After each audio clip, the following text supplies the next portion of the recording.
Hey guys, and welcome back to another flashlight review from Flashaholic Urbex. Today I'm going to present a flashlight to you that is not that well known. It's the Brinyte PT28 Oathkeeper. I got this a while ago, but I just did not got the time to present it to you. So this was a test sample, therefore it came in a standard cardboard packaging. Normally it comes in a nicely cardboard package. So here's the flashlight itself.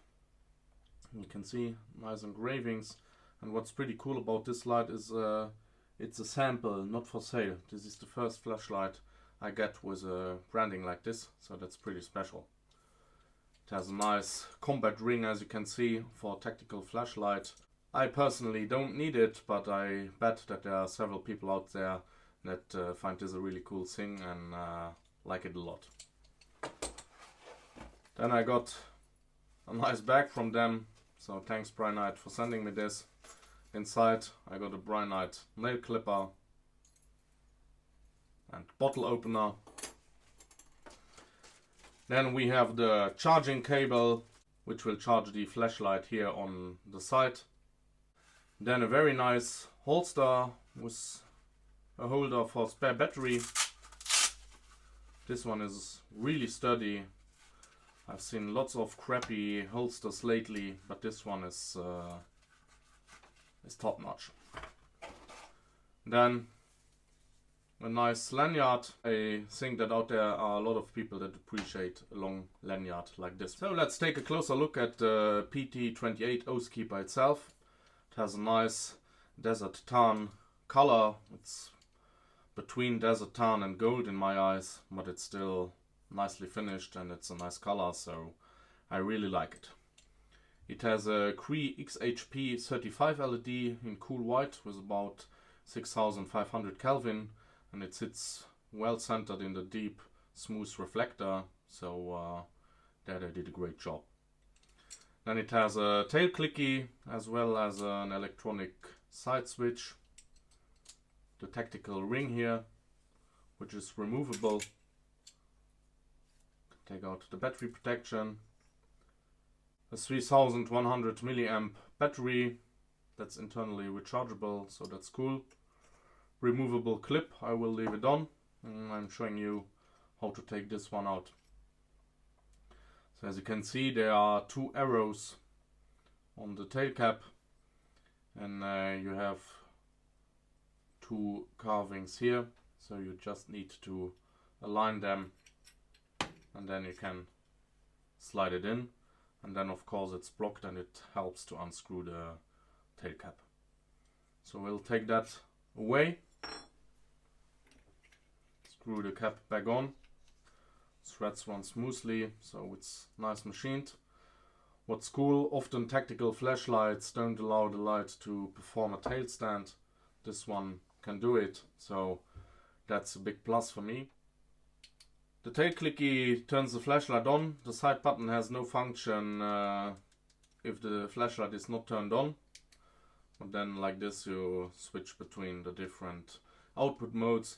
But before we are going to have a closer look at the user interface, I wanted to tell you some facts about this flashlight. The working voltage of this flashlight is 2.8 to 6 volts, so you can either use it with a 8650 battery or two CR123A batteries. So that's cool. If you run out of battery power, you can easily buy replacement batteries and continue to use the flashlight. Well, as I already told, it has the magnetic charging system, which I will show you later on. It has an intelligent power indication design, so here the side button is illuminated and will show you the battery charge level.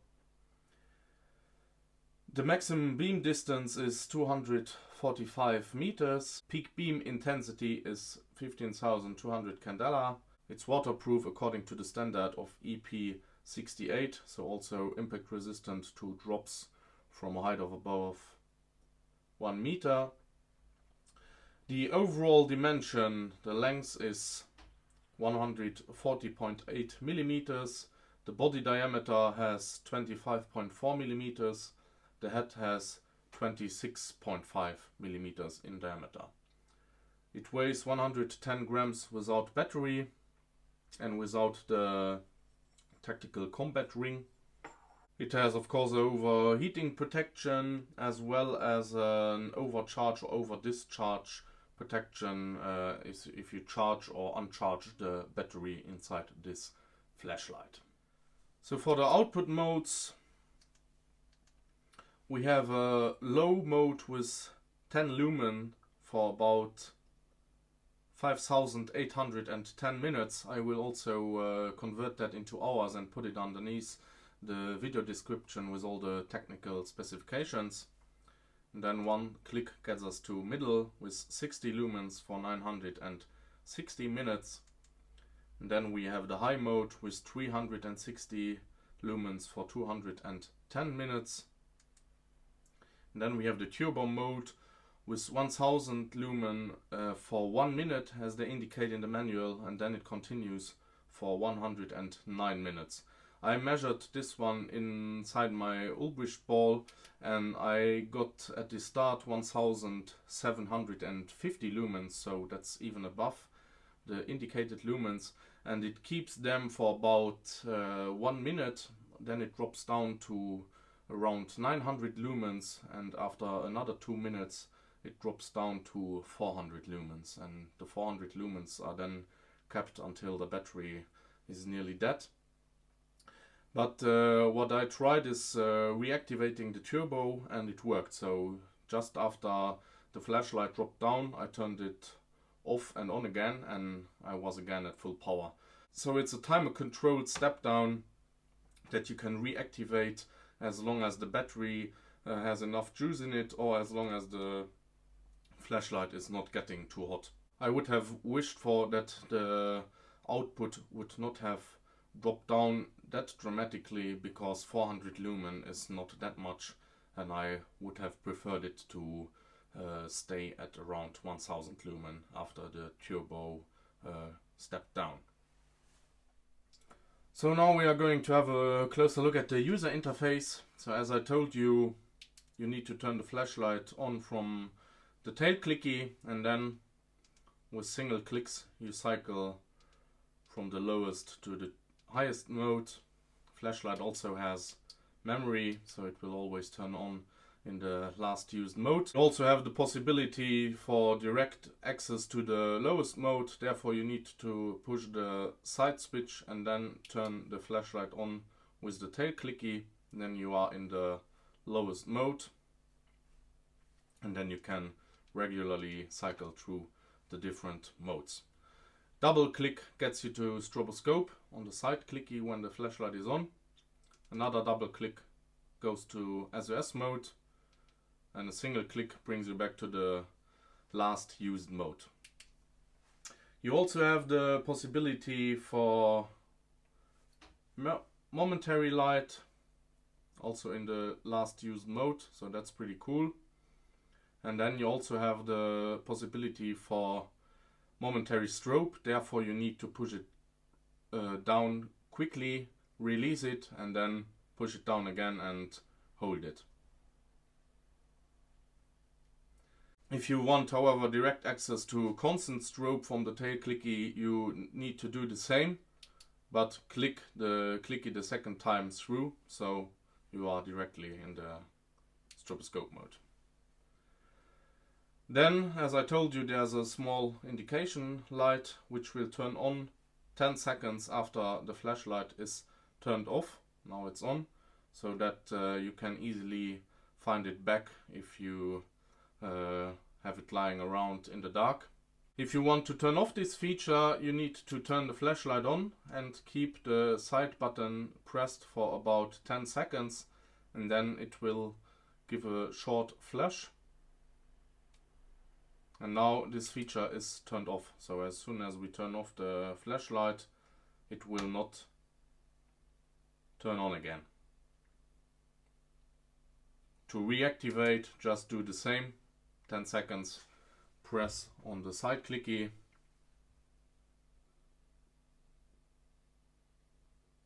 short flash will indicate it's turned on again. So that's a pretty cool feature. It's always cool if you can turn on or off these kind of features. And now I would say that we go and have a closer look at the battery indicator. So when you turn on the flashlight, the indicator will show for the 5 first seconds the battery status. So you have a constant green for 100 to 70%, constant orange for 70 to 30%, and a constant red for 30 to 10% of battery left. And then as soon as it's below 10, it will start flashing red.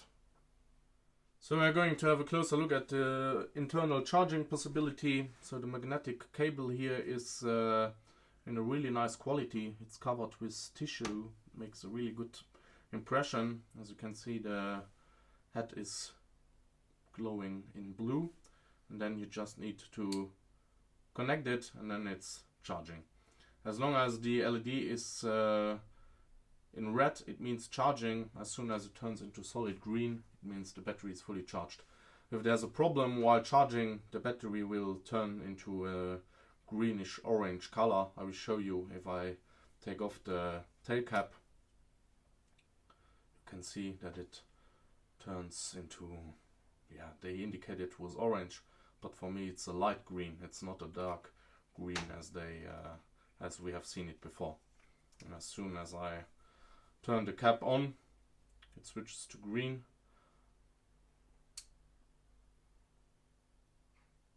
And now it's charging again. So I hope that all the explications have been clear to you, and then we are going to see each other outside, where I will show you how this little guy performs in the dark.